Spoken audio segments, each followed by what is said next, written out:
আসসালামু আলাইকুম বন্ধুরা।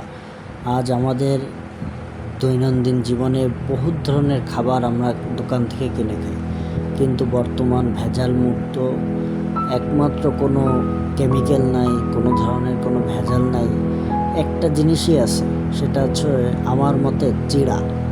চিড়া হচ্ছে এখন বর্তমান আমাদের দৈনন্দিন খাবারের ভিতরে, দোকানের খাবারের পণ্যের ভিতরে শুধু খান ভিজায় খান, যে উৎপাদন প্রোডাকশনের একমাত্র খাবার হচ্ছে চিড়া, যাতে কোনো ধরনের ভেজাল দেওয়া হয় না। আর ভেজাল মুক্ত চিড়া হচ্ছে আমাদের শাপলা চিড়া, মক্কা মদিনার চিড়ার মিল। চলুন আজ আমি আপনাদেরকে কিভাবে আমাদের চিড়া উৎপাদন হয় সেই জিনিসটা আপনাদেরকে দেখাবো।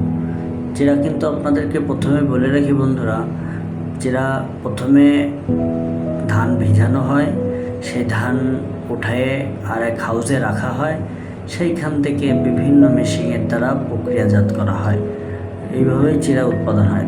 সামান্যতম কোনো কেমিক্যাল নাই, কোনো ভেজাল নাই, কোনো নির্ভেজাল একটা খাদ্য আছে এখন বর্তমানে চিড়া।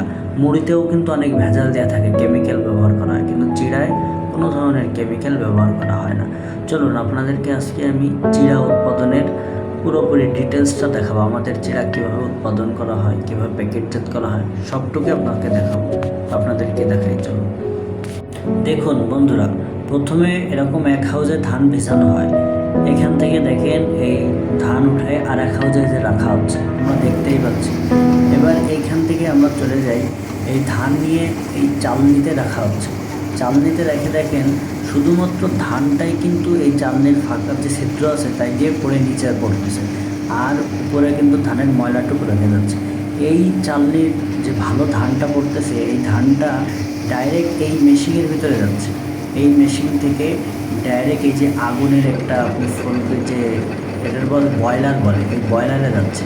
বয়লার থেকে ধানটা উঠে এই পাশে 4টা মেশিন আছে, 4টা মেশিন যে খোলায় কাজ করতেছে, এই খোলার ভিতরে দিচ্ছে, একটা এই মেশিনে পড়তেছে, আর এইভাবে একটা রোলারের হচ্ছে, একটা নর্মালের হচ্ছে। রোলার যে চিড়াটা যাচ্ছে সেটা দেখেন আপনি, এই যে অ্যালোমিটারের বাটিতে করে উপর থেকে ওই রোলারের মেশিনে ফেলাচ্ছে। রোলার থেকে এসে ওই যে রোলারের যে রোল আছে, ওই রোলের চাপের মাধ্যমে চিড়া কিন্তু একটা মোটা দানা হচ্ছে আর একটা চিকন দানা হচ্ছে। দেখেন এই যে আমরা চালনিটা দেখতে পাচ্ছি, চালনি থেকে চিড়াটা ডাইরেক্ট পড়তেছে, কোনো ধরনের কোনো ভেজাল নেই। এই যে আমাদের দুই ভাই, তারা এই যে চিড়াগুলো প্যাকেটজাত করতেছে। কীভাবে প্যাকেটজাত করতেছে আপনি দেখেন, এই যে আমাদের শাপলা বস্তার ভিতরে ভরা হচ্ছে, একদম অ্যাকুরেট মাপ, সামান্যতম কোনো পরিমাণে কম নেই, আরও 5 গ্রাম 10 গ্রাম